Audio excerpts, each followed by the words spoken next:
it's nice to see the Witch Doctor being invited to groups, because that has been a long time coming. I haven't seen a Witch Doctor being wanted in groups for quite a while.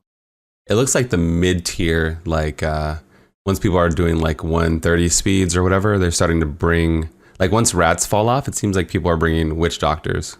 That's not, at a certain point, it gets inefficient to run rats like past a certain GR. And it seems like that comp is holding the mid game, I guess, the mid to late season. Yeah, it is really nice. You know, last season, Sada was in groups, and, you know, it's kind of nice now. Pretty much everyone has a place in a group. You did Demon Hunter support last season, which was really fun. I think more people need to have a look at that, because I know people feel like Demon Hunter hasn't had a lot of love.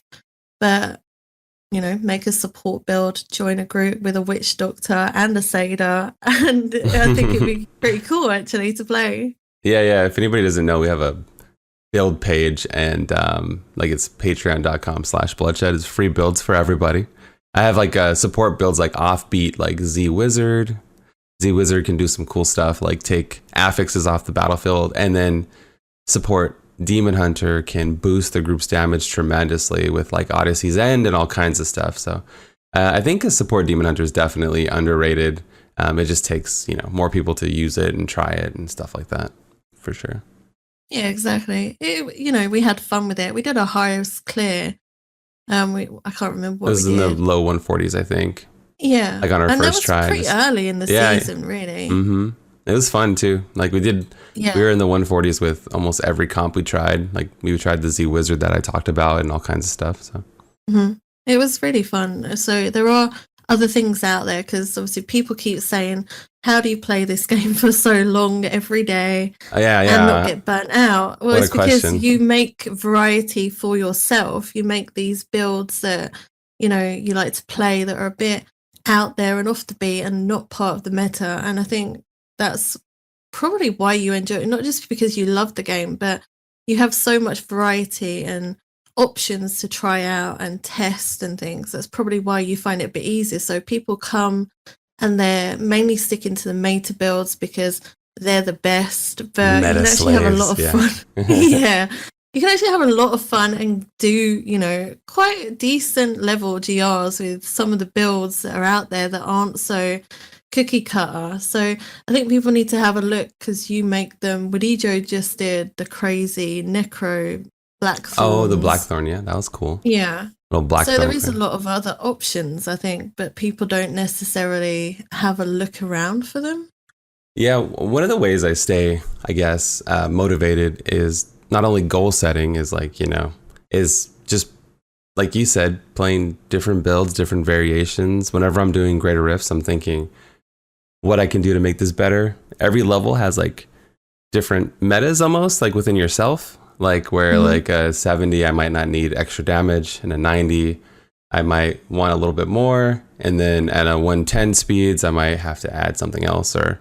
And then with the seasonal theme in play, it makes it interesting. Or I have also 10 characters, like you said. So I'm glad you said that, because I usually don't even have enough time in the day to get everything I want done. It's almost like I have the opposite problem, where I never can even. I have too much. I can't even. I've had 10 characters, and a couple may have died here and there along the way since I play hardcore, you know?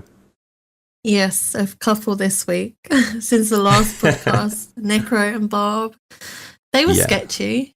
Yeah, so early season, I would just go to town because, you know, I didn't want to lose my progress. But mid to late season, I guess I don't really mind so much. If my cheat death procs, I'll just stay in the GR and all that stuff.